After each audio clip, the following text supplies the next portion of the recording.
5. Since it is our purpose to discuss every simple philosophical term, we must first of all know with that sort of terms it is their philosophy is concerned. So we begin our discussion with sound itself. A sound is either meaningless or it has meaning. If it is meaningless, then it signifies nothing, but if it has a meaning, then it signifies something. Then again, a meaningless sound is either articulate or inarticulate. Now the sound which cannot be written inarticulate, whereas that which can be written is articulate. Thus, by example, the sound made by a stem or pieces of wood is an articulate meaningless one and meaningless one, because it is not written and has no meaning. But such a sound, for example, a skinned up shoes, is meaningless yet articulate, for it can be written, although it does not mean anything, because there never has been a skinned up shoes, nor is there anyhow. Now philosophy is not concerned with the meaningless sound, whether it be inarticulate or articulate. Again, the sound which has meaning is either articulate or inarticulate. Thus, an inarticulate sound which does have meaning is one such as the barking of dogs, because this sound, since it is the sound made by a dog, signifies the dog.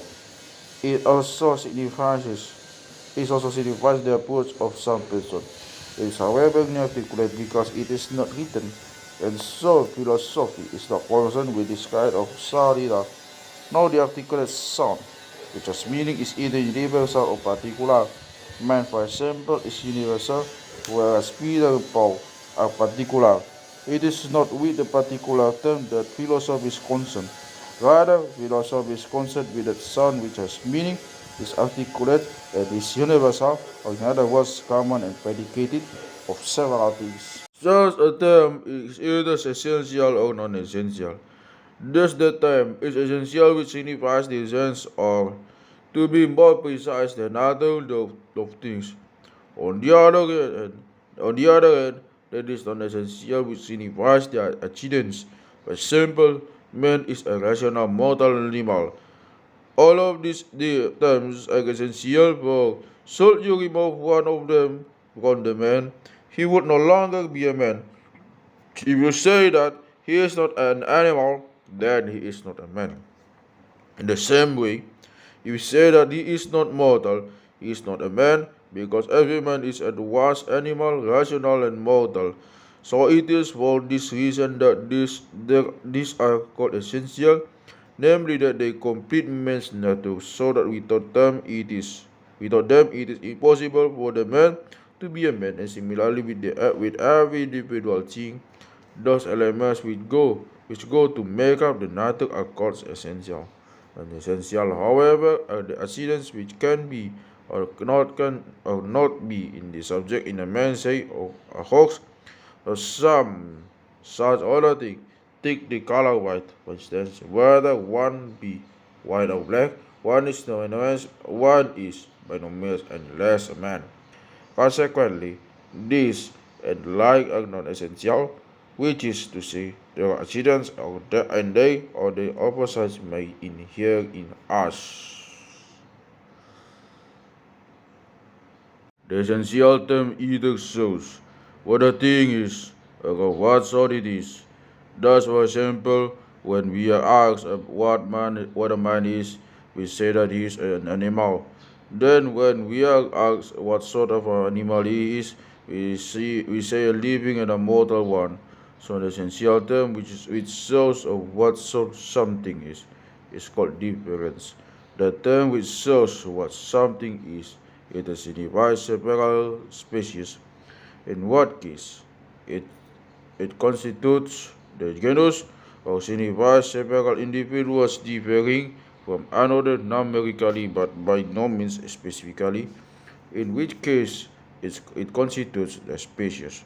An example of the former, that is to say, of genus, is substance. Substance signifies both man and nox, because each one of them is termed a substance and is such, although each one is a different species. An example of the latter, that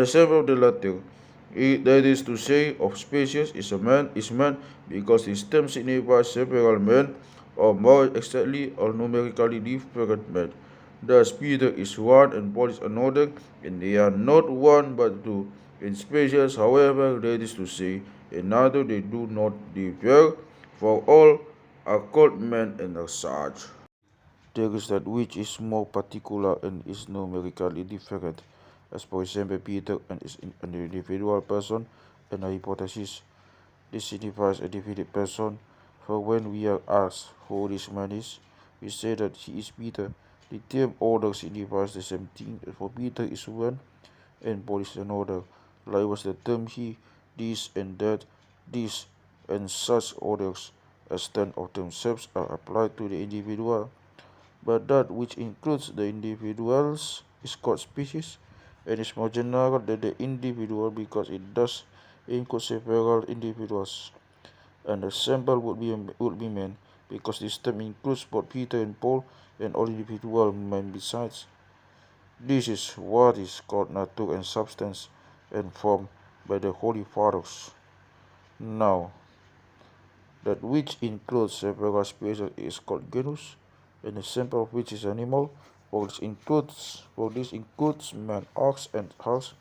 It is more universal than the species. Moreover, both species and genus were called nature and form and substance by the Holy Fathers.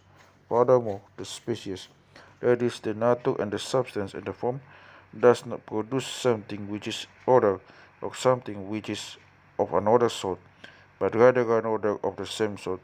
Thus we may say that by nature man is one thing and the horse another, but we may not say that they are one and another of the same sort. Speaking specifically, one says this and it, one says this and it, and that, and the like, all of which declare in what something is. The specific difference, however, constitutes something of a different sort. Thus the rational animal is a thing of one sort, while the irrational animal is something of another sort. The specific difference, furthermore, constitutes such a thing, and what kind of a thing, and what sort of a thing. The non-essential term may be applied either to one species or to several. If it applies to one, then it is called property. For example, the property of loading belongs to man alone, and that of kneading to the house alone. If, however, it is to be found in several species, then it is an accident. Take whiteness, for example. This exists both in man and in the house, and in the dog and many other species. Now, these are the 5 terms to which every philosophical term may be reduced. Accordingly, we must know what each one means and what they have in common with one another, and in what they differ. They are genus, species, difference, property, and accident. Is that which is predicated, that is, affirmed and expressed. For to be predicated is to be affirmed in respect to something, for several things that are specifically different in respect to what pertains to their essence. Species, on the other hand, is that in which something is, but which is predicated of several things that are numerically different, and difference is that which is predicated of several things specifically different in respect to their particular sort, and it is included in the definition as essential. This is that which cannot be and not be in the same species, and cannot be in the species to which it belongs. When present, it asserts the existence of the species; when absent, the species is destroyed. Also, it is impossible for it and its opposite to be in the same species. Thus, for example, the rational cannot not be in man, because that which is rational is not man. When it is present, it constitutes the nature of man. When it is absent, it destroys it, because that which is irrational is not man. Now one must know that this is called essential, natural, constituent, and distinguishing and specific difference, essential quality and natural property of a nature.